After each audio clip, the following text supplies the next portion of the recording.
Thank you, Luke.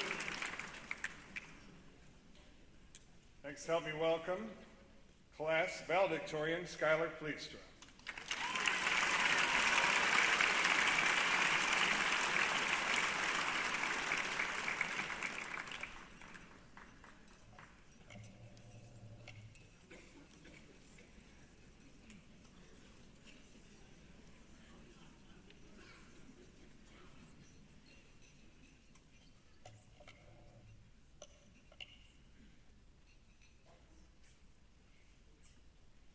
Good evening to all graduates, family, friends, and faculty of Gull Lake Community Schools.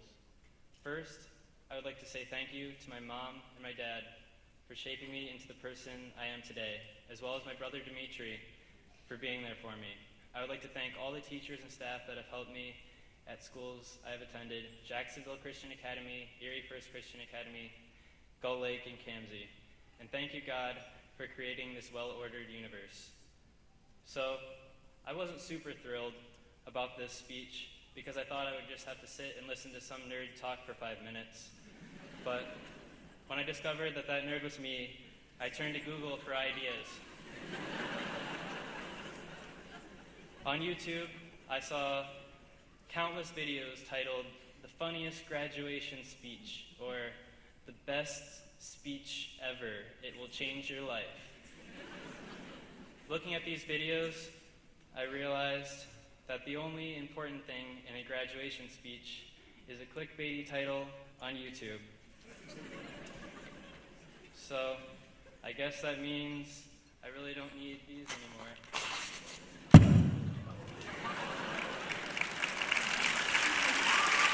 So,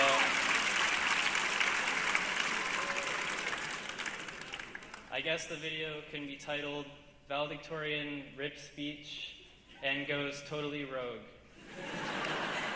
So, I'm going to speak straight from the heart. I'm just kidding, I have another copy. Okay. All right. Privilege. Privilege. What do you think of when you hear this word? We may not realize it, but all graduates have some form of privilege. We live in the United States. We as young adults are able to prosper because of those who have fought to defend this country.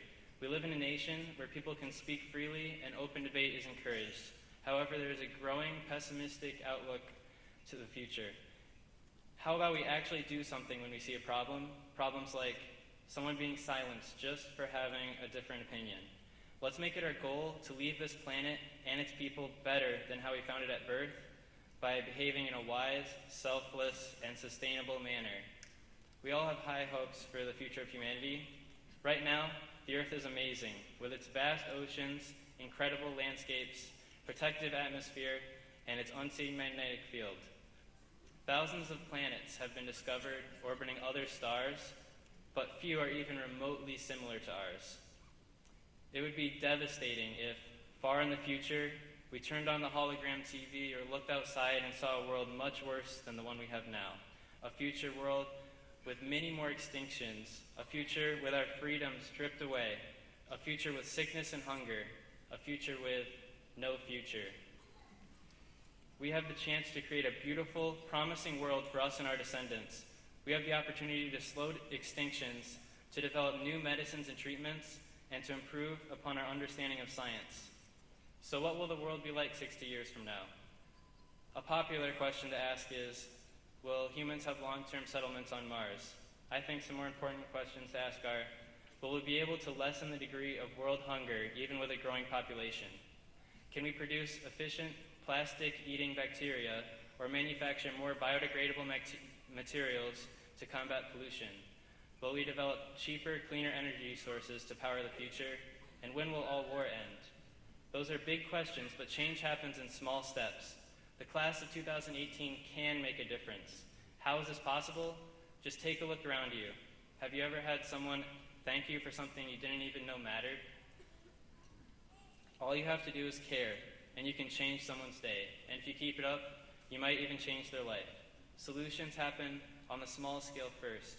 We can make a difference one life at a time through volunteering, bringing someone to church, donating food to those less fortunate, giving blood, or even through passing on knowledge. A year and a half ago, I and a group created the Gull Middle School Computer Science Club, along with Mr. Brott, and the program has been a rousing success ever since.